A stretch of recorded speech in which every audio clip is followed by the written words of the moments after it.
Varicose వ్యాధితో బాధపడుతున్నారంట. తక్కువ ఖర్చుతో ట్రీట్మెంట్ కావాలి అనుకుంటే ఇవీస్ హాస్పిటల్ని సంప్రదించండి. నమస్తే రమగారు. నమస్తే జయ. రమగారు, మానవ జన్మ దీనికి సార్థకత ఏంటి? వచ్చాము, ఏదో ఆయన పంపించాడు, వచ్చాము, మళ్ళీ పిలుస్తాడు, వెళ్ళిపోతాం. కానీ ఈ జన్మకంటూ ఒక సార్థకత ఉండాలి కదా. దానికి మన మార్కుని మనం ఎలా వేసుకోవాలి? ప్రతి ఒక్కరం కూడా ఎవరికి చేతనైనంత, ఎవరు చేయగలిగినంత ఎట్లా? మానవ సహజమైన గుణాలు మనిషి అన్నాక ఏదో కొంచెం ఉండాలి, ఏవో ఉండాలి. ఈ ఉండాల్సిన వాటిల్లో మంచివి చెడువి కూడా ఉంటాయి. ప్రతివాడు అరిషడ్ వర్గంతో పోరాడుతూ ఉంటాడు. కామక్రోధ లోభమోహ మదమాత్సర్యాలతోటి పోరాడుతూనే ఉంటాడు. మనిషి పుట్టిన దగ్గర నుంచి చచ్చేదాకా వీటితో పోరాటమే. ఈ పోరాటంలో గెలుపొందుతూ తమవైన కొన్ని సుగుణాలని బాగా ప్రభావవంతంగా వాటిని ముందుకు తీసుకెళ్ళి తమ ముద్రని తమ చుట్టూతా ఉన్న సమాజం మీద వేయగలిగిన వాళ్ళు జీవన సాఫల్యం లభిస్తుంది. జీవితానికి సార్థకత అది. ఈ ముద్రలో చెడు ముద్ర, మంచి ముద్ర రెండు ఉంటాయి. ఆ ముద్ర తెల్లటిది, పారదర్శకమైనది, ఎల్లప్పటికీ గుర్తుపెట్టుకోదగిందా, ఎల్లప్పుడూ మనని మంచిగానే తలుచుకునేలాగా చేయగలుగుతుందా, లేకపోతే అది నల్లటి ముద్ర, చెరిపినా చెరగదు, ఎన్నాళ్ళైనా వాళ్ళు మనకు శాపనార్థాలు పెడుతూనే ఉంటుంది మన చుట్టూతా ఉన్న సమాజం. చచ్చాడు కానీ లేకపోతే నా చేతిలో చచ్చేవాడు, ఇలాంటి మాటలు అంటారు. మనం అది చేస్తామా, ఇది చేస్తామా, ఇది మనం ఆలోచించుకోవాలి. ఇదేంటంటే రోజువారీ నేను నా ముద్రని సమాజం మీద వేయాలి, నేను వెళ్ళిపోయా కూడా నా పేరు మంచిగా తలుచుకోవాలి, నేను ఎప్పటికీ నా కీర్తి చంద్రికలు విశ్వవ్యాప్తంగా ఉండాలి, ఇవన్నీ ఆలోచించం జయ. మనం ఎలా మనని భగవంతుడు పంపించాడు, భగవంతుడు పిలుచుకుంటాడు అనే విషయాన్ని గ్రహించకుండా మన నాటకం మనం ఆడుకుంటూ పోతాం. ఈ ఆడే నాటకంలో నా వల్ల నేను ఒక మంచి అద్భుతమైన ముద్ర వేస్తాను, రేపు కూడా నేను ఉంటాను, అవన్నీ ఆలోచించరు. ఆలోచించకుండా జీవించేస్తూ ఉంటాం. తెల్లారిందా, తిన్నామా, పడుకున్నామా, లేచామా, మళ్ళీ తెల్లారి, ఇదే గోల.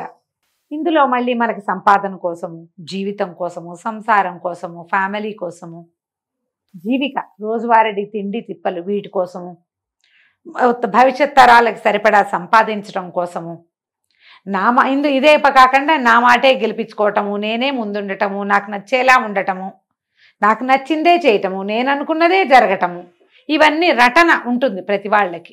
అది ఉంటుంది, ఇది ఉంటుంది. చిన్న జీవితం వాడికి బతకటం కోసం, పెద్ద జీవితం వాడికి తను కింగులా ఉండటం కోసం, దీనికోసమై పోరాడుతూ ఉంటాం. చిన్నదానికి చిన్న పోరాటం, పెద్దదానికి పెద్ద పోరాటం. వీళ్ళేమో హాయిగా ఉన్నారని అనుకోకర్లా, మనం వీళ్ళకి ఉంటాయి పోరాటాలు, వాళ్ళకి ఉంటాయి. ఈ పోరాటంలో పడి రేపు మన తర్వాత మనం ఇక్కడ ఉంటామా లేదా అవి ఏవి ఆలోచన అసలు చేయము. మనం ఇలాగే తోచక మాట్లాడుకునే మాటలు అప్పుడు చెప్పుకుంటాము, స్పీచుల్లో చెప్పుకుంటాము. పెద్దవాళ్ళు ఎవరైనా మాట్లాడేటప్పుడు ప్రవచనకర్తలు నీదైనా ముద్ర వేయి, నీ తర్వాత కూడా నువ్వు చిరంజీవిగా ఉండాలి అని మాట్లాడతారు, చెప్తారు. ఎవరైనా చనిపోయిన వాళ్ళ గురించి మాట్లాడుకునేటప్పుడు మనం వింటాము, ఆహా వీడు చచ్చి కూడా ఎంత మంచి పేర్లతో ఉన్నాడు, మనం కూడా ఇలాగే చెయ్యాలి అని ఒక వాక్యం వస్తుంది బ్రెయిన్లోకి. తెల్లారేక అన్నిటితో పాటు అది కూడా పోతుంది. అవి గుర్తుండవు. జీవితం ఒక పోరాటంగా వెళ్తూ ఉంటుంది. దీంట్లో నువ్వు సరైన పని చేస్తే నీ ముద్ర ఆటోమేటిక్గా ఉంటుంది. ఏమిటి ఆ సరైన పని? ఒకటి, కళలు అవి ఉంటే, లలిత కళలు, ఫైన్ ఆర్ట్స్, వాట్లల్లో బాగా ముందుకెళ్ళటం. వీళ్ళు ఉండిపోతారు. రససిద్ధులైన కవీశ్వరులు వాళ్ళకి యశక్కాయాలకి ఎటువంటిది భర్తృగారు చెప్పారు, నాస్తితే శామశక్కాయే జరామరణజం భయం అని. జయంతితే సుకృతినో రససిద్ధాహ కవీశ్వరాహ నాస్తితే శామశక్కాయే జరామరణజం భయం అని.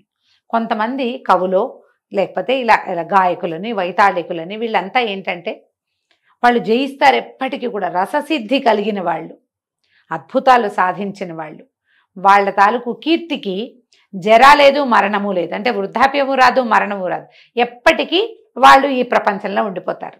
బాలసుబ్రహ్మణ్యం గారు 2 సంవత్సరాల క్రితం గతించారు. ఆయన కంఠం చెవిన పడని రోజుందా మనకి? ఘంటసాల గారు ఎప్పుడో 25-30 సంవత్సరాల క్రితం గతించారు.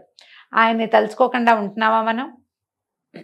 ఇప్పుడు వాళ్ళంతా అట్లా తమ రంగంలో తమదైన ముద్ర సాధించి ఉంచారు. ఎప్పటికీ వాళ్ళని తీపి జ్ఞాపకాలు, వాళ్ళ మంచి గుర్తులు అద్భుతమైనవి గుర్తుంటూనే ఉంటాయి. ఈ రససిద్ధులైన వాళ్లే కాకుండా టీచర్లు, మనలాగా మాట్లాడేవాళ్ళు, ప్రవచనకర్తలు, గురువులు, వీళ్ళందరూ కూడా ఎల్లప్పటికీ గుర్తుంటూనే ఉంటారు. వాళ్ళ దాంట్లో వాళ్ళు ముద్ర వేస్తారు. ఒక ఆఫీస్లో పనిచేస్తున్నాం, మంచి పేరు తెచ్చుకుంటాం. ఇదివరకు ఒక ఆయన ఉండేవారు, ఆయన చాలా బాగా చేసేవారు అంటారు, ఆయన వెళ్ళిపోయినా కూడా. అవును కదా, మా తాత చాలా మంచివాడు, మాకు అందరికీ అన్ని ఏర్పరిచి పెట్టాడు అని చెప్పుకుంటాం.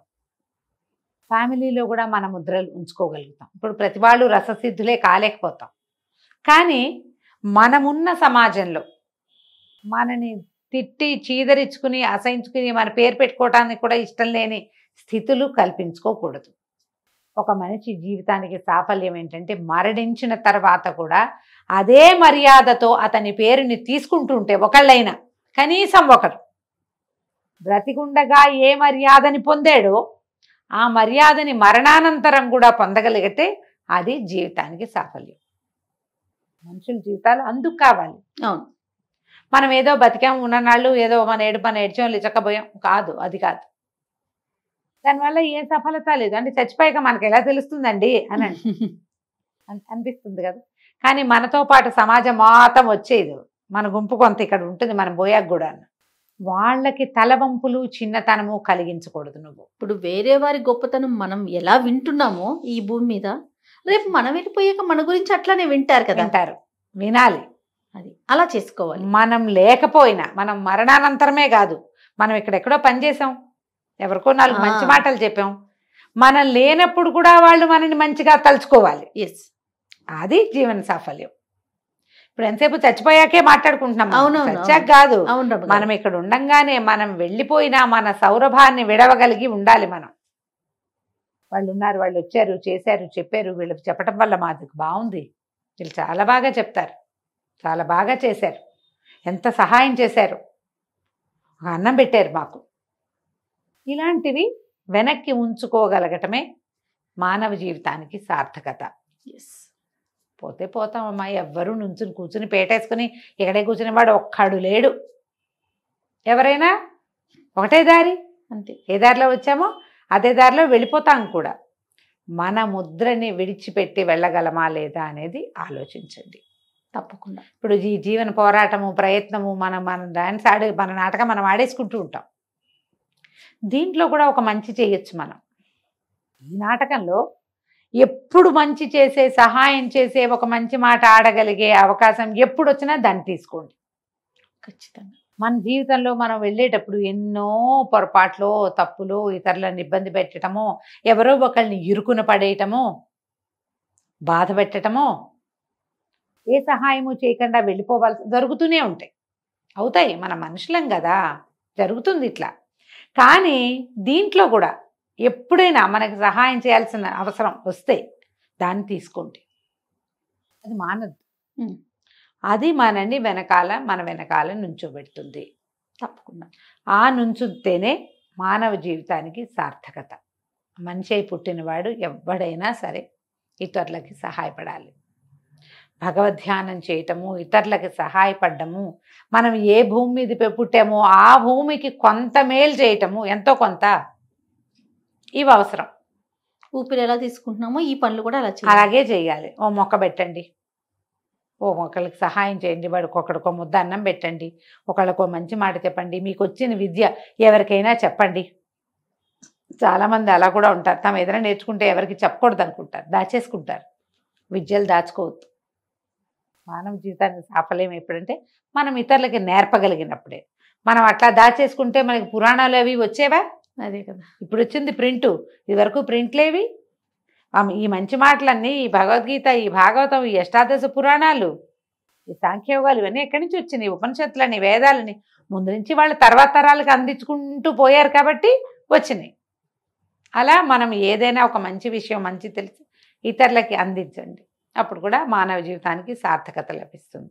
ఎవరి లెవెల్లో వాళ్ళు, ఎవరు ఏం చేయగలిగితే అది, కానీ చేయాల్సిందే తప్పకుండా. అంతే, చేస్తేనే మీకు మనిషిగా పుట్టినందుకు మీ జీవితానికి ఒక విలువ, ఒక మర్యాద, మీ దృష్టిలో అయినా ఉండాలిగా మీకు మర్యాద, ఆ, అవునా కాదా? అంతే కదా అమ్మగారు. కాబట్టి మన దృష్టిలో మనం మర్యాదగా ఉండటానికైనా కూడా మనం మనుషులుగా మిగలాలి, నిలవాలి, ఉండాలి. నమస్తే అండి. నమస్తే చెప్పు.